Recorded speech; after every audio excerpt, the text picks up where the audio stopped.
आध्यात्मिक कहानी सुनने वाले सभी श्रोतागण को जय श्री राधे कृष्णा।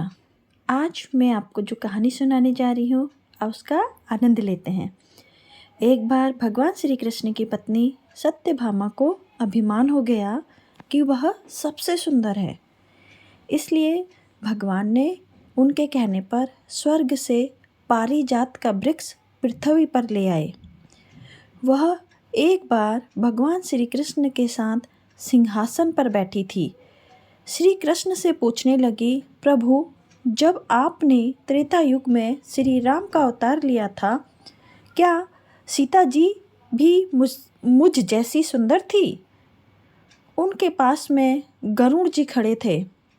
उनको भी अभिमान था कि मेरी गति सबसे ज़्यादा तेज है, मुझसे तेज गति और किसी की भी नहीं है। इसलिए भगवान श्री हरि हर जगह मुझे साथ ले जाते हैं।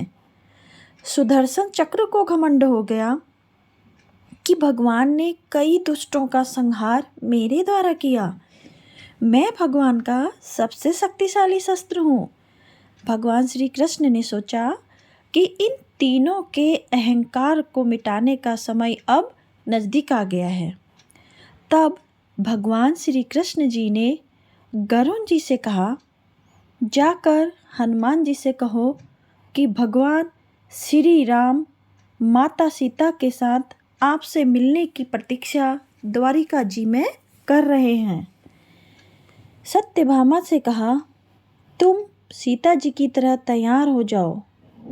स्वयं श्री राम के जैसा स्वरूप बना लिया।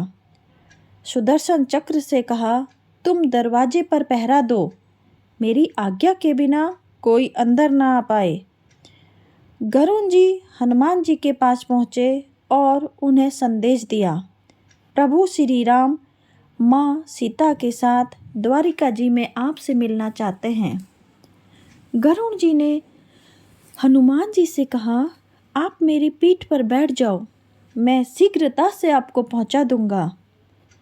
हनुमान जी ने कहा, तुम जाओ, मैं स्वयं आ जाऊंगा।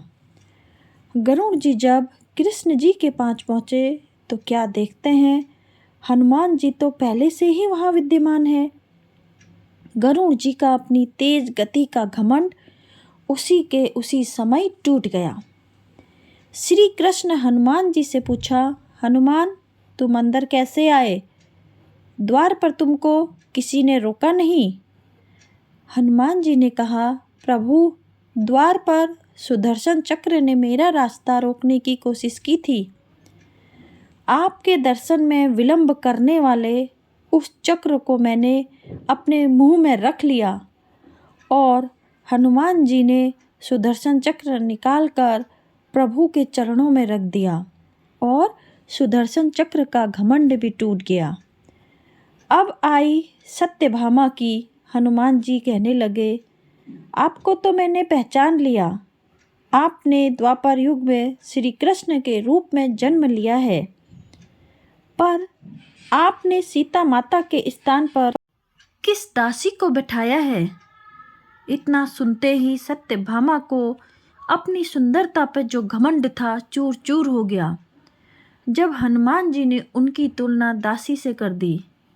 इस प्रकार श्री कृष्ण ने हनुमान जी की मदद से सत्यभामा, सुदर्शन चक्र और गरुड़ जी का घमंड चूर चूर कर दिया। जय श्री कृष्णा।